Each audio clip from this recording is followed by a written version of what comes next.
ini yang plain. Langsung kita cobain aja ya. Bismillahirrahmanirrahim. Mari kita nyemil. Oh ini garlic. Oh garlic.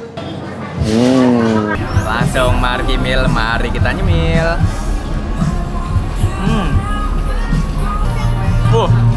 Wah, gazebo-nya beruntung kita masih lur.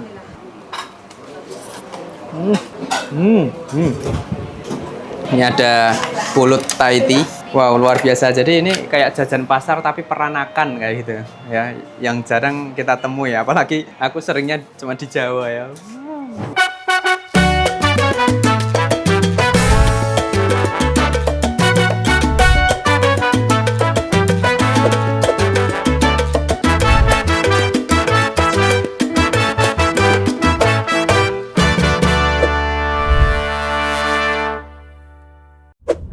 Oke, selamat pagi dari Jakarta. Kami menuju Blok M, kulineran di Blok M itu kan viral-viral terus ya. Aku penasaran sekali.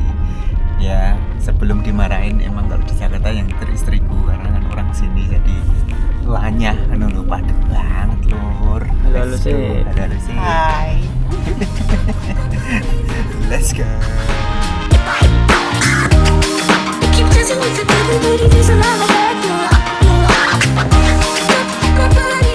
Seharian makan di Blok M, aku kasih ulasan lengkapnya, tonton sampai selesai ya. Wah, suasana Blok M itu emang asik ya buat nongkrong sama teman-teman. Dan emang dari dulu Blok M ini selalu rame dan ada aja yang happening. Salah satunya salt bread ini. Jujur ini pertama kalinya aku cobain salt bread. Karena yang satu ini sering banget di-mention sama temenku. Namanya Little Salt Bread. Katanya ini salt bread favoritnya warga Jakarta dan selalu antri. Bahkan setiap hari. Beneran aja aku datang jam 11-an siang udah serame ini lur. Wah, fun fact-nya orang-orang di sini tuh biasanya ngantri sebelum tokonya buka loh. Wih, mantap. Masih aman ini, masih baru 5 menit 10 menit. Tapi cepat karena rotinya ini kan diproduksi toh di sini kayak gitu, terus orang tuh beli milih langsung udah dibawa gitu. Aromanya itu udah pas udah deket antrian, aromanya wangi khas kayak butter gitu, plus di sini tuh juga bisa pesan aneka kopi. Nah, ini udah sampai tadi dipesenin sama istri. Wow, ini dia. Aku intipin di dalamnya, kelihatan nggak? Udah aku beli beberapa variannya. Pertama cobain yang garlic dulu. Mari kita nyemil. Luarnya crispy, renyah, dalamnya kopong dan buttery. Terus ada isian garlic yang bikin nambah gurih asin. Kalau ini salt bread cheese katanya best seller menunya nih. Topping kejunya itu melimpah, gurih asin, terus dapat manis dari krimnya. Wah, enak nih. Untuk minum aku cobain sweet Japanese ice coffee, tipe kopi yang ringan, manis creamy. Rasanya bikin aku inget sama salah satu kopi yang aku coba di Jepang. Aku bisa memvalidasi ternyata Little Salt Bread ini nggak cuma viral aja, tapi menunya worth it untuk dicoba. Ya, untuk harganya menurutku masih affordable, normal aja ya untuk sebuah roti yang enak ya, kopinya juga enak. Nggak hanya sekedar viral, tapi ini memang enak beneran. Let's go, kita lanjut lagi ke kuliner berikutnya. Nah, di belakangku itu ada jualan donat. Ngantri kalau nggak salah tuh yang ngantri pertama panjang tuh. Wah, dia dan masih sampai sekarang. Nah, seperti apa donatnya itu kita langsung meluncur ke sana ya. Kalau yang ini donat dengan antrian mengular yang dari awal buka sampai sekarang eksistensinya tetap stabil. Namanya OO Donat. Apa donat yo? Sambil nunggu antrian kita bisa ngintip proses pembuatan donatnya. Seru yo, jadi pengen belajar baking. Varian yang mereka punya juga banyak dan cukup variatif plus unik. Ada yang pernah coba nggak? Dengan harga mulai belasan ribu, menurutku ini patut dicoba. Bestseller menunya ada crown melon cream, baked vanilla coklat, cocoa tini, dan crispy sweet milk. Langsung mari kita nyemil. Aku coba pertama crown melon cream. Wah, gigitan pertama jujur langsung terkesan. Ini melon enak.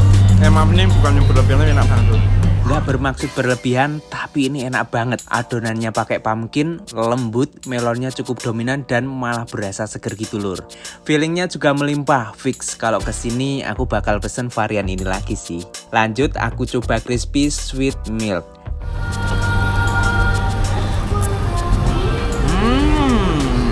Donatnya crispy, terus bagian luarnya ditaburin susu bubuk.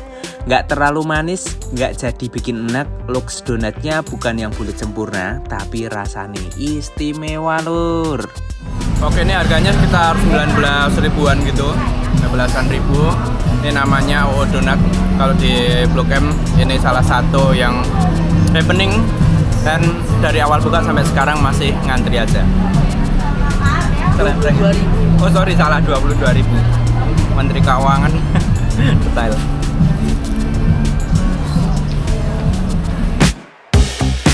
Gara-gara ngejar antrian dessert, siangnya barulah makan berat seberat-beratnya. Karena aku mau ngasih tahu nasi padang yang jadi spot hidden gem nih. Kalau kalian udah lihat area yang jualan buku, alat elektronik, nah di atas ini ada namanya Rumah Makan Sepakat. Tempatnya sederhana, nggak banyak dekorasi berlebih, nggak ada gimmick juga, tapi rame lur. Orang kesini bener-bener pengen makan padang enak nih. Nah, kalau orang makan nasi padang langsung fokus ke menu dendeng, rendang dan lainnya. Di sini ada menu yang jarang ditemuin, yaitu gazebo. Gazebo ini adalah bagian punuk sapi yang komposisi lemaknya cukup banyak dengan sedikit lapisan daging. Teksturnya lembut tapi tetap dapat serat-seratnya. Gazebo ini disajikan sama sambal hijau dan sambal merah, terus disiram kuah gulai dan dicampur bumbu rendang. Oke, saatnya mari kita madang. Wah, gazebo-nya lur, langsung kita cukut ya.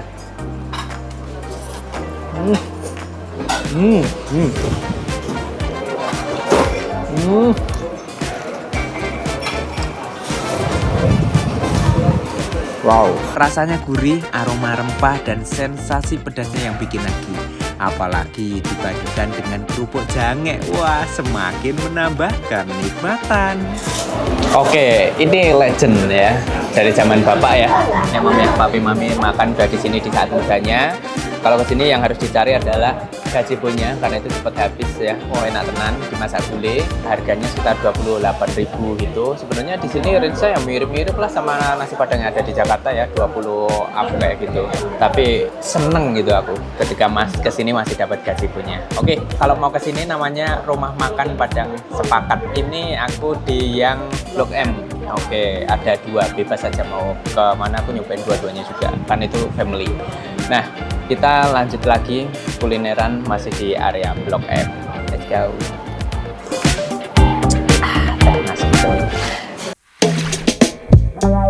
Nah, kalau ini spot yang enak juga buat ngadem sekejap. Apalagi ada gratis infused waternya. Namanya Cerita Nyonya, kedai kecil di tengah deretan ruko lama. Yang dijual adalah jajanan tradisional dengan konsep peranakan. Salah satu signature menunya adalah kue talam, ada talam pandan, talam nyonya, dan talam ubi. Tapi ada juga aneka jajanan pasar kayak pastel, sosis Solo, dan lain-lain. Lumayan banyak pilihannya dan harganya juga terjangkau mulai dari 7.000-an. Untuk area dine-in sebetulnya nggak yang terlalu luas, jadi mesti waiting list dulu. Tapi menurutku ya interiornya tuh unik, cakep, dan adem juga. Coba cehentiau hidangan khas Pontianak. Looksnya mirip es campur, isiannya ada kacang merah, ketan hitam, cincau, kue tepung beras pandan, dan lain-lain. Wah, ini cehentiau. Ya langsung kita santap aja.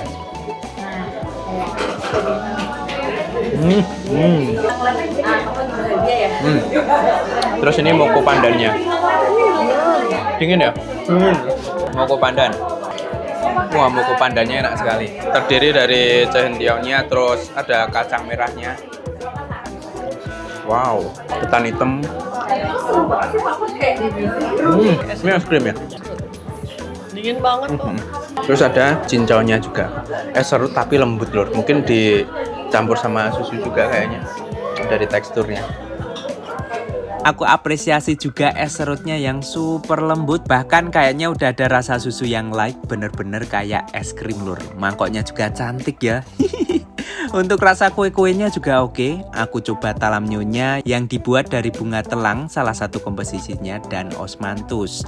Legit dan gak terlalu manis. Berasa pakai bahan-bahan yang premium sih ini. Apalagi dipairing toh sama cehentia. Wah, nikmat pol. Luar biasa ya. Jadi manisnya bisa di-adjust, tapi ini originalnya aja udah enak sekali ya menurutku. Seger.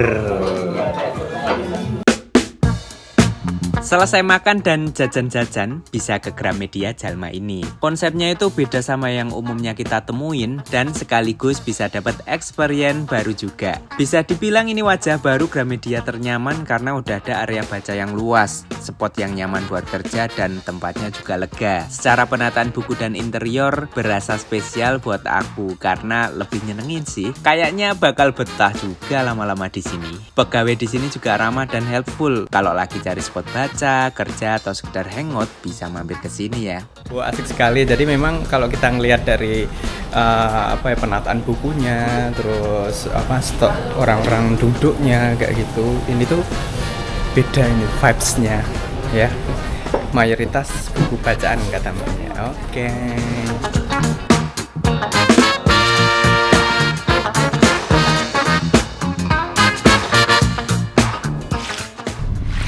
Wah, luar biasa sekali. Halo Jakarta, nggak punya radio. Jadi seharian ini muter-muter di Blok M itu luar biasa, dan itu sudah mayoritas yang lagi happening ya yang aku kunjungi. Masih ada sebenarnya beberapa, mungkin next time aku akan ke sana lagi. Nah, ini masih sama istriku juga. Istriku dulu setiap hari kayak gini pulangnya jam 9 dan aku nemenin telepon gitu waktu kita persiapan pernikahan. Gitu aja ya, nggak penting, maaf curcol dikit. Selamat malam, terima kasih sudah nonton di